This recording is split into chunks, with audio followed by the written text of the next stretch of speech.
Congress senior నేత మాజీ మంత్రి జీవన్ రెడ్డి గత కొన్ని రోజులుగా పార్టీ మారుతున్నారని చెప్పి వచ్చిన ప్రచారంతో అధిష్టానం కాంగ్రెస్ పార్టీ అధిష్టానం ఊటావుటిన చర్యలు తీసుకునేందుకు ఏర్పాటు చేస్తుందని చెప్పుకోవచ్చు. ప్రస్తుతం ఈరోజు మాజీ మంత్రి జీవన్ రెడ్డిని కలిసేందుకు రాష్ట్రంలోని మంత్రులైన శ్రీధర్ బాబుతో పాటు అడ్లూరి లక్ష్మణ్ ఇద్దరు కూడా మాజీ మంత్రి జీవన్ రెడ్డి ఇంటికి వచ్చి దానితో దాదాపుగా 40 నిమిషాల పాటు చర్చలు చేశారు.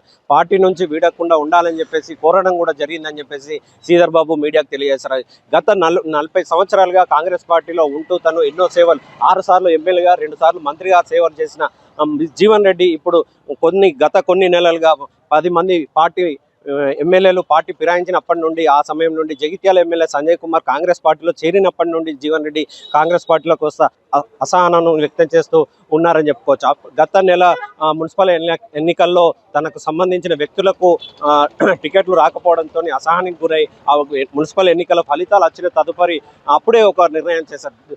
ఫిబ్రవరి 16న తను ఒక సంచలన వ్యాఖ్యలు చేశారని చెప్పుకోవచ్చు.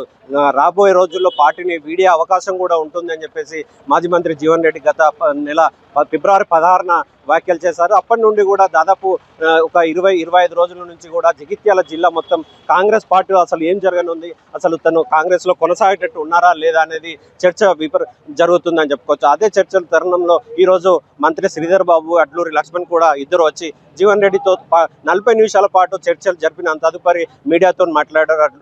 మంత్రి శ్రీధర్ బాబు తనను పార్టీ వీడొద్దని చెప్పేసి కోరడం జరిగింది. తన సమస్యను అధిష్టానమైన అటు నటరాజ్ మీనన్ కానీ అదేవిధంగా సీఎం రేవంత్ రెడ్డికి తీసుకువెళ్ళి తనకు తగు పార్టీలో న్యాయం జరిగే విధంగా తనకు పార్టీలో ప్రాధాన్యత ఇచ్చే విధంగా చూసుకుంటామని చెప్పేసి తనను పార్టీ వీడొద్దు అని చెప్పేసి కోరారు.